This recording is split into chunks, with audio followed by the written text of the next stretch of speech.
Hey everyone, welcome back for another deep dive. Today we're all about focus.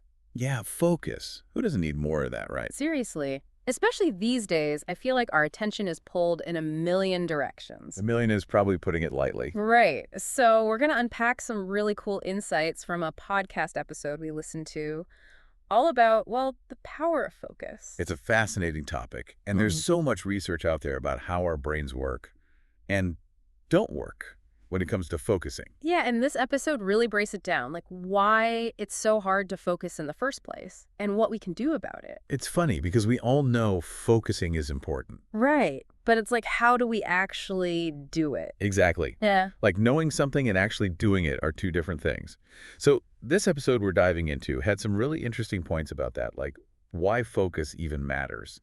And it goes way beyond just getting stuff done. Okay, so why does focus matter so much? Well, the episode talked about how when we can truly focus, we become more productive. That makes sense. Yeah, but it's more than that. We also do higher quality work. Okay, yeah. When I'm really in the zone, things just seem to flow better. Right. And the episode also made this point about how focus helps us be more present in our lives, Present. like fully engaged in whatever we're doing. Oh, okay, I get it. Not just going through the motions. Exactly. So imagine having a conversation with someone Mm-hmm. and you're really listening, like truly present with them. Not checking my phone every 5 seconds. Exactly. Or thinking about your to-do list or whatever else is going on. That's tough these days. I know. But that's the power of focus. It lets us connect with people on a deeper level and experience life more fully. Okay, I'm starting to see why focus is such a big deal. It's not just about getting work done faster, it's about the quality of our work and our lives. Exactly. And here's the thing. This episode reminded me that we're actually getting worse at focusing, like as a society, What? Why? because of all the distractions, obviously.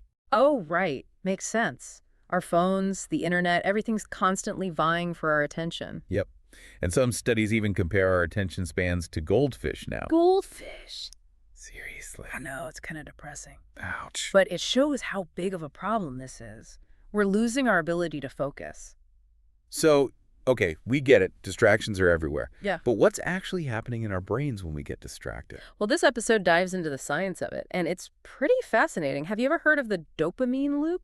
Dopamine. That's the feel-good chemical, right? Yet, exactly. So every time we check our phone or indulge in some other distraction, Like scrolling through social media? yep, our brain gets a little hit of dopamine, and it feels good. So we want more. Exactly. And so we end up in this cycle of constantly seeking out those distractions, even when we know we should be focusing on something else. It's like we're wired to get distracted. In a way, yeah. And this episode talked about another thing called the cognitive switching penalty. The cognitive switching penalty, it's basically the cost of multitasking. Okay, explain that one. So imagine you're working on a report, right? Uh-huh. And you keep stopping to check your email. I do that all the time. Well, you're not alone. Mhm. But research shows that kind of task switching actually makes us less productive. Less, but I feel like I'm getting more done when I multitask. I know, it feels that way, right? Yeah. But it's actually costing you time, Like how much time? up to 40%. 40%? Seriously? Seriously, it's because our brains aren't really designed to multitask. Every time we switch tasks, there's a mental lag. So it's like we're constantly starting and stopping, and that takes up a ton of mental energy. Exactly. So even though it feels like we're getting more done, we're actually slowing ourselves down. Wow. I had no idea it was that bad. Yeah, it's a real productivity killer. Mm-hmm. And then on top of the dopamine loop and the cognitive switching penalty, there's something else that makes focusing even harder these days. What's that? Decision fatigue. Decision fatigue. What is that? It's basically the idea that our brains get tired from making too many decisions, So it's like my brain is just fried by the end of the day. basically. And think about it. We make so many decisions every day. Oh my gosh, it's so many. Right. Like what to wear, what to eat, what to watch on Netflix. It all adds up. Yeah, especially in today's world where we're constantly bombarded with information and choices. Exactly. And all those choices drain our mental energy. Which makes it even harder to focus. Exactly. Okay, so we're basically fighting an uphill battle against our own brains and this crazy world we live in. It's feeling a little overwhelming, to be honest. I hear you. But don't worry. This episode doesn't just point out the problems. It actually offers solutions. And they're not as complicated as you might think. Okay, I need to hear this. Give me those focus-boosting strategies. Well, first, it starts with designing your environment. our environment, like our physical space. Exactly. It's about creating a space that supports focus instead of working against it. Okay, so like decluttering my desk. Yeah, that's a great start. I knew those piles of paper were holding me back. But it goes beyond just tidying up. Yeah. The episode also talked about removing temptations. Like, Yep. if your phone is a major distraction, Which it is. put it in another room while you're working. Out of sight, out of mind, right. Exactly.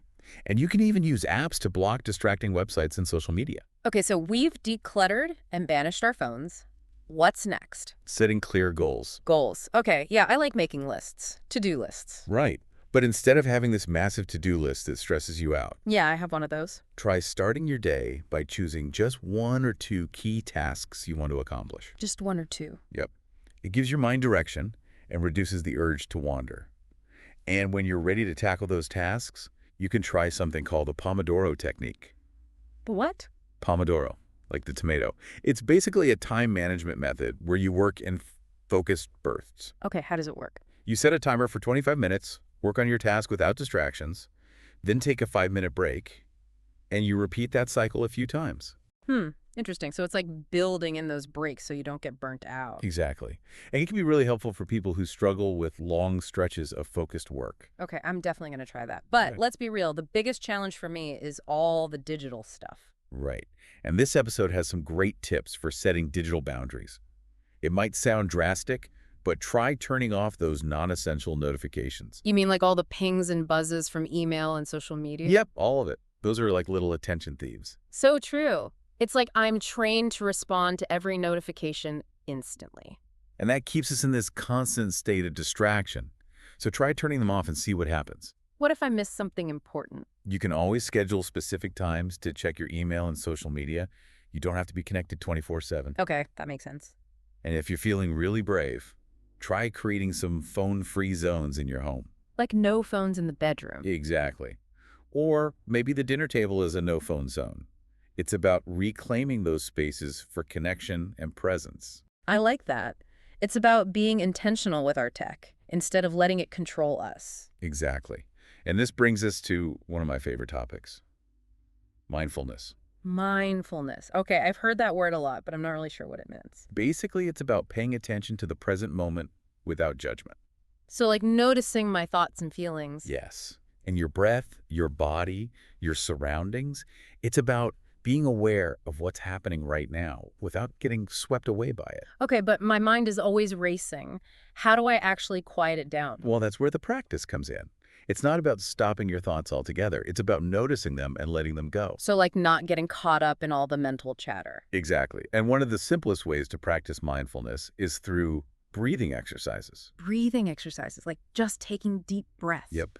It sounds simple, but it's super powerful. Okay, I can try that. I'm willing to try anything at this point. And the more you practice, the easier it becomes to access that state of calm focus. I'm already feeling a little more zen just talking about it. That's a good sign.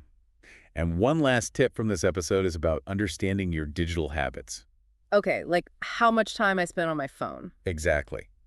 They suggest using tools like screen time or digital well-being to actually track your app usage. So I can see exactly how much time I'm wasting on social media. It can be a little scary to see the reality, but it's also empowering. How so? Because once you know where your time is going, you can start to make changes. Like setting limits on certain apps. Exactly. It's like creating a budget for your attention I love that. A budget for my attention. and choosing to spend that precious resource wisely. This whole conversation is reminding me of that book, Deep Work by Cal Newport. Oh yeah, there are definitely some connections there. For those who haven't read it, can you give us a quick overview of what deep work is all about? Sure. Deep work is about focusing without distraction on a cognitively demanding task. So basically, it's the opposite of all the multitasking and distractions we've been talking about. Exactly. It's about creating those blocks of time where you can really dive deep into your work and do your best thinking. That sounds amazing, but also really hard in today's world. It definitely takes effort, Yeah. but it's so worth it. Okay, I'm sold. But how do we actually make deep work happen? Well, this episode we're talking about today shares a story about a guy named James. James. Yeah, he's a software engineer, and he was struggling with distractions like everyone else. So what did he do? He started by setting clear boundaries, like turning off notifications and scheduling specific times to check email. Okay, that makes sense. And he also started blocking out time in his calendar for deep work sessions. Like actually scheduling it in. Yep. Smart. And the results were amazing. He got way more done in less time. And probably felt less stressed too, right? Absolutely. That's the beauty of deep work. It's not just about productivity. It's about creating a more focused and fulfilling work life. Okay, I'm definitely intrigued. And this episode ends with a simple exercise that anyone can do to start strengthening their focus muscle. Okay, I need to hear this. What is it? It's called the 5-minute focus challenge. 5 minutes. That sounds doable. It is.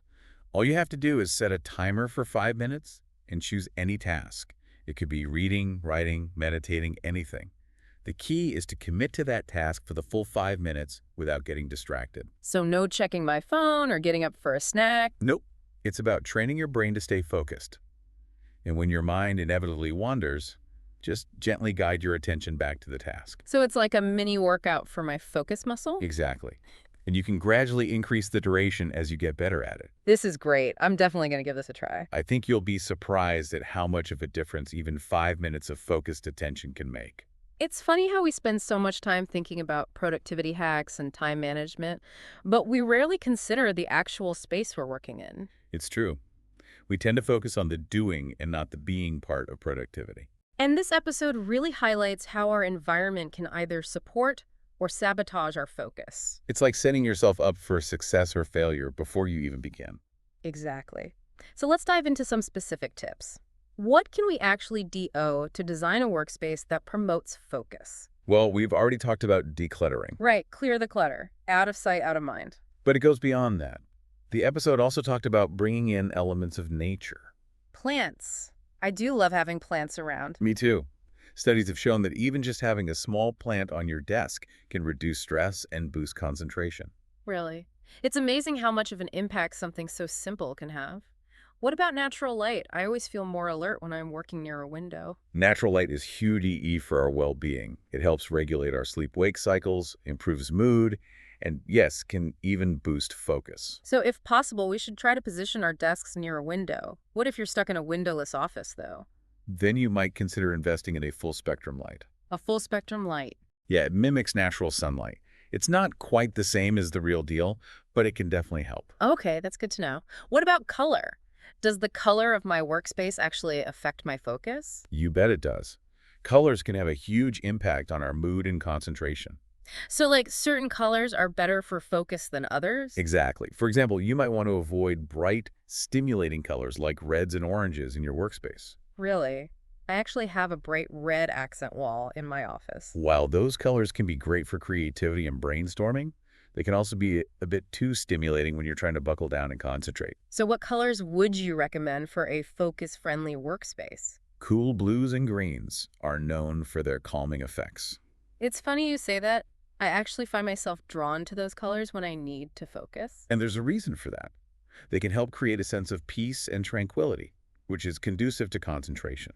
Makes sense. What about neutrals like grays and beiges? Those can work well too.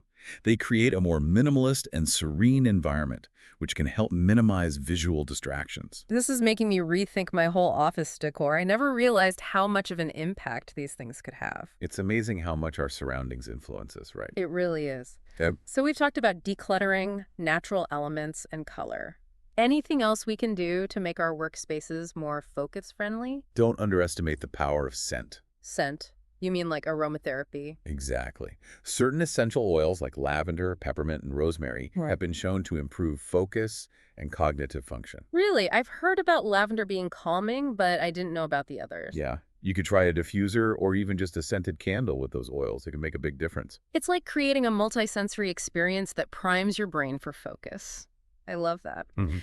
So far, we've mostly been talking about workspaces, but what about our homes? How do we make our homes havens for focus, especially when distractions are everywhere? That's so important because our homes should be our sanctuaries, right? Places where we can relax and recharge. Totally. But it's easy for those lines to get blurred, especially these days when so many of us work from home. Exactly. So the first step is setting clear boundaries. If you work from home, have a designated workspace and try to disconnect from work when you're outside of that space. No more checking emails from bed. Ideally not. It's about creating those mental boundaries between work and personal time. That makes sense. But what about all the other distractions at home? Like TV, video games, social media? Right? Those are always tempting. That's why it's important to be mindful of the technology we allow into our homes Right. and to set some ground rules for ourselves, And like rules. creating tech-free zones. Tax-free zones. Yeah, like maybe the bedroom's a no-phone zone or the dinner table is a no-screen zone. Okay, I like that. It's about reclaiming those spaces for connection and presence. Exactly. It's about being intentional about how and where we use technology. This is making me realize how much our environment, both at work and at home, affects our ability to focus. It's a huge factor, Yeah. and it's something we have more control over than we think. It's so interesting how everything keeps circling back to mindfulness when we talk about focus. It's the foundation, really. All these external strategies we've been discussing, they're helpful, but ultimately. It comes down to what's happening inside our own minds. Exactly. So let's talk more about that. How does mindfulness actually help us become more focused? Well, think about it this way. Mindfulness is about paying attention to the present moment without judgment. Okay. It's like pressing pause on that constant mental chatter we all have Hmm. and just noticing our thoughts, feelings, sensations without getting swept away by them. So instead of getting caught up in a whirlwind of worries and to-dos, we just observe those thoughts like they're clouds passing by. Exactly. It sounds simple, but it's definitely a practice. It doesn't happen overnight. That's for sure. My mind likes to race. What helps you stay present in those moments when your mind wants to wander? Hmm. Well, sometimes I focus on the physical sensations of breathing. Okay, like the rise and fall of your chest. Yeah, or the coolness of the air as I inhale. Ugh. Other times, I mentally label my thoughts as they arise, like planning, worrying, remembering. But I don't engage with them. I just acknowledge them and let them pass. Interesting. So it's like you're creating a little distance between yourself and your thoughts. That's a good strategy. It can be really helpful. And this episode we were discussing also talked about how we can bring mindfulness into everyday activities. Oh, I like that idea. So it's not just about formal meditation. Right. It could be something as simple as savoring your morning coffee, but really savoring it, like paying attention to the taste, the aroma, noticing how the warm mug feels in your hands. Or try walking mindfully. Pay attention to the sensations of your feet on the ground, the wind on your skin. So even mundane tasks can become opportunities to practice mindfulness. Absolutely. It's about bringing that present moment awareness to whatever we're doing. I love that. Even washing the dishes can be a mindful activity. Exactly. And the more we practice finding these little pockets of mindfulness throughout the day, Uh-huh. the easier it becomes to tap into that focused awareness, even when things get hectic. This whole conversation has really highlighted for me that cultivating focus isn't about reaching some state of perfect concentration. It's a journey. I agree. It's about progress, not perfection, and recognizing that focus is a skill that can be developed with practice, just like any other skill. So as we wrap up our deep dive into the power of focus, I'm curious, what's one small act of mindfulness that you plan on bringing into your life today? I think I'm going to make a conscious effort to eat my lunch away from my desk Okay. and really savor each bite. How about you? I'm going to try that mindful walking you mentioned. Mm-hmm. Really pay attention to all those sensations. My evening walks are about to get a whole lot more interesting. And to everyone listening, we hope this deep dive has inspired you to reclaim your focus and create a life where attention is a source of joy and presence, not a constant battle. Thanks for joining us.